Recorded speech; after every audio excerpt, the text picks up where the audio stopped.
Om Namo Bhagavate Vasudevaya. Om Namo Bhagavate Vasudevaya. Om Namo Bhagavate Vasudevaya.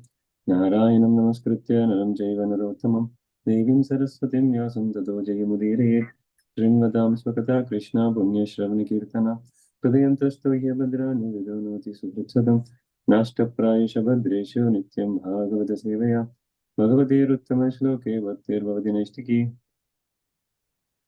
Reading from Srimad Bhagavatam, Canto 3, Chapter 31, The Movements of the Living Entities, Texts 2 through 5.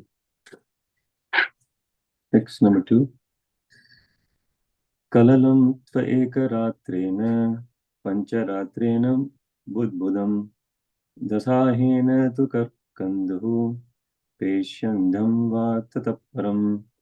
Kalalam tva ekaratrena pancharatrena budbudam dasahena tu karkanduhu peshandam va tataparam.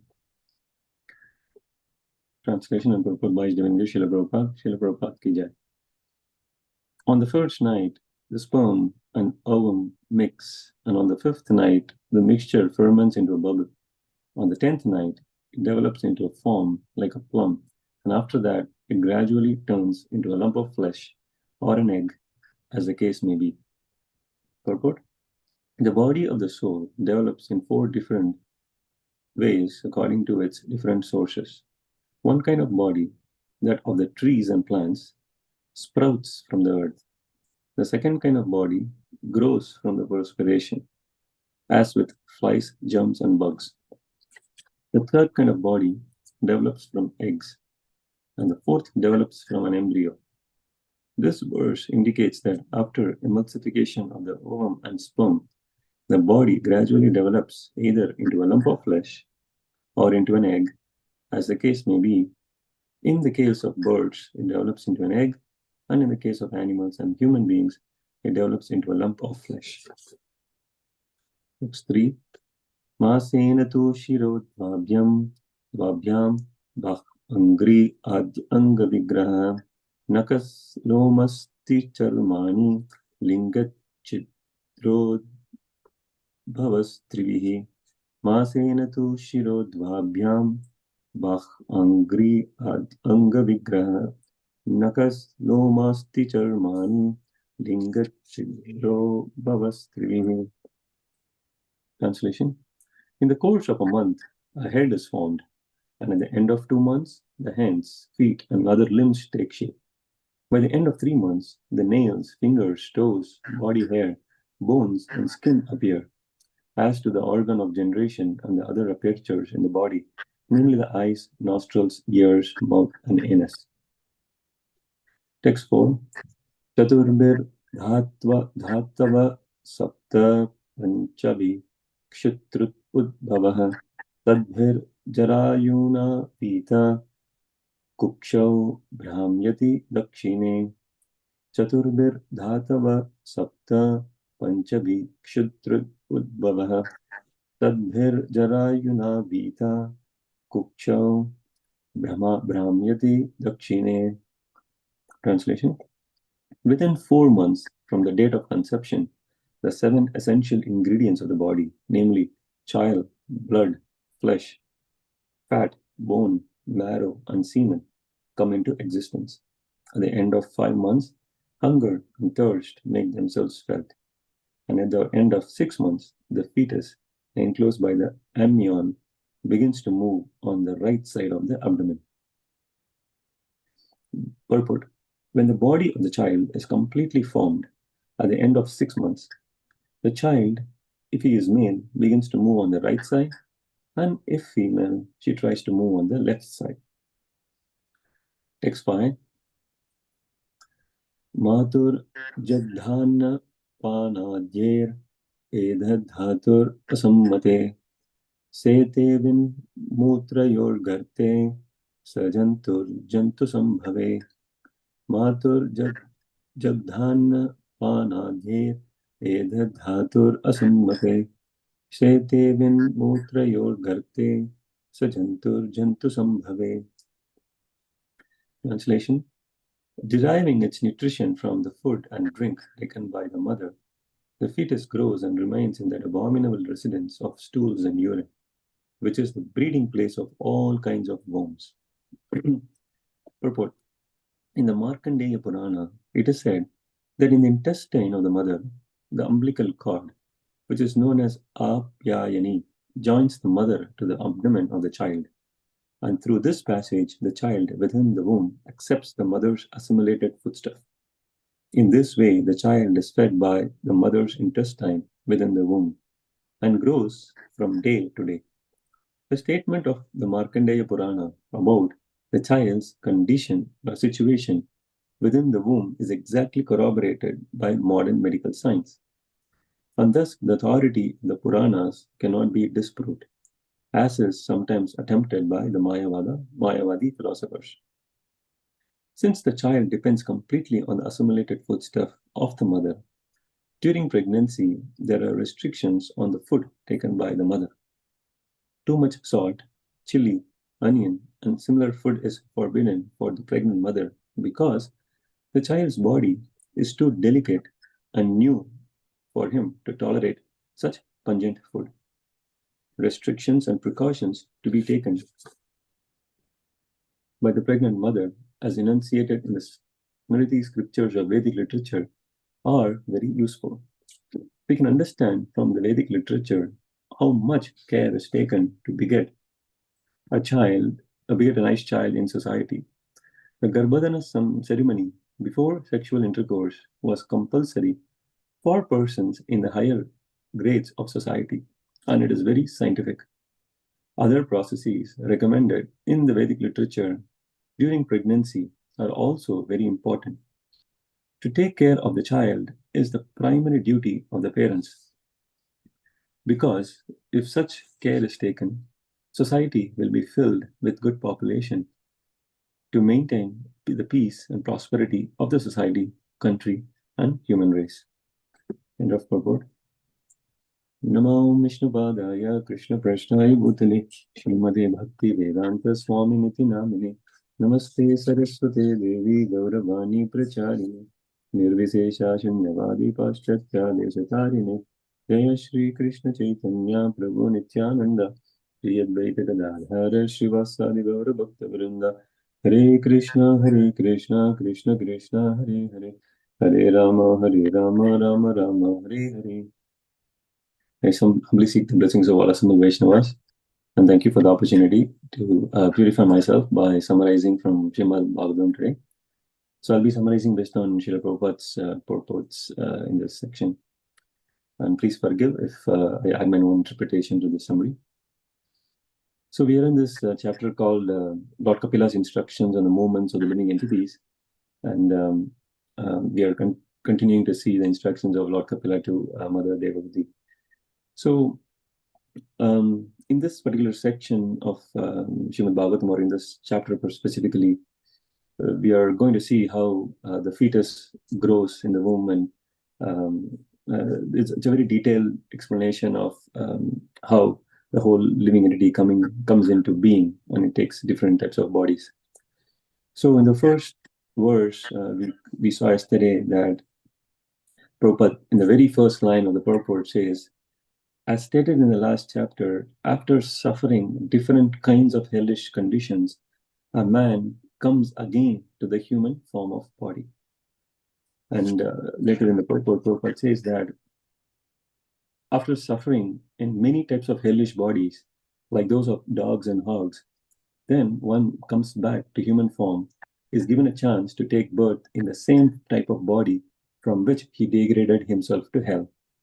So here we have also heard in Bhagavad Gita and different scriptures that basically when one gets a human body, then one starts accruing karma. So when he performs good karma, he gets the same birth or better birth next life. But then when he performs bad karma, then he gets degraded. And in the degraded forms of life, there is no accrual of more karma. So then one has to burn all the bad karma, and then again he comes back to the same human platform where he can again make a conscious decision to again perform good karma or transcendental karma, or like bad karma. So this kind of makes us realize again how fortunate we are now to get this human birth. And as just Prabhupada says here, we have gone through so many hellish bodies to come back to this human form. So it is of utmost importance, and that we have to realize the fortunate position we have now, and then we have to make sure we don't go back to the lower species of life. That's the main instruction that comes from, or the main lesson that comes from, like the first verse we saw yesterday. And as Shabamay Mataji was sharing yesterday, that if, for example, if someone eats cow's flesh, then he has to take so many lower births, like the number of hairs in the cow's body. So you can imagine how difficult or how many births that is. So again, we should be very, very fortunate to be in this position now that can basically be a game changer in our whole cycle of evolution. And then verses text 2 through 5 basically gives us a kind of a medical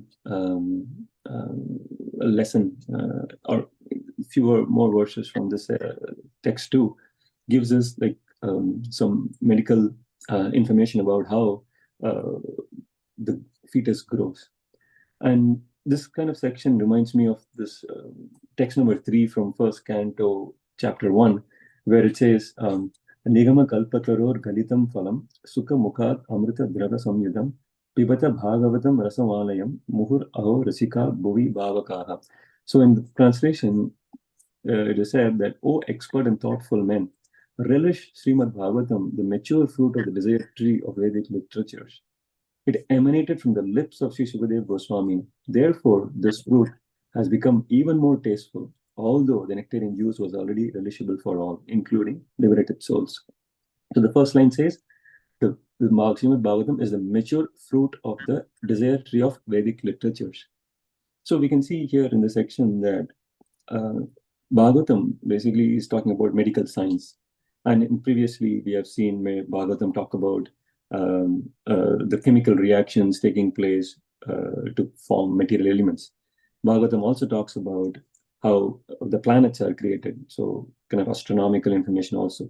It also talks about how law and order are established by different kings, and it also talks about relationships between guru, disciple, talks about relationship between family, husband, wife, parents, daughter, sons.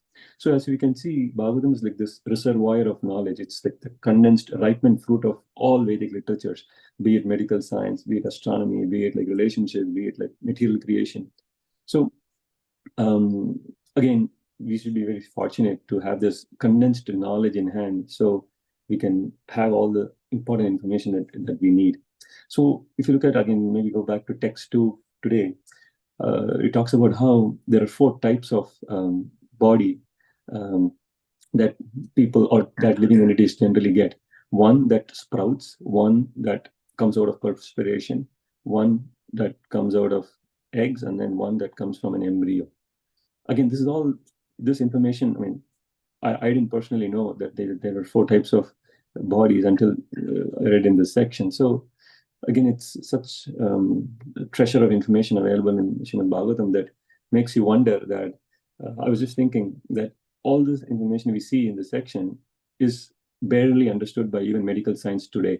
Like just now, like few years ago, they have come to this understanding that the heart develops after like 5 weeks or 6 weeks, and then the limbs develop after like 3-4 months, and the head forms at about 5 months. And then as we see in text number 3 here, or text number 4, it says that at the end of 6 months, the child is a male or female is determined. And just now we know that due to like high technology like ultrasound and technologies like that, at the end of 6 months they try to scan, and then they identify the gender of the baby. But all this information has already been given like 5,000 years ago and has always been there.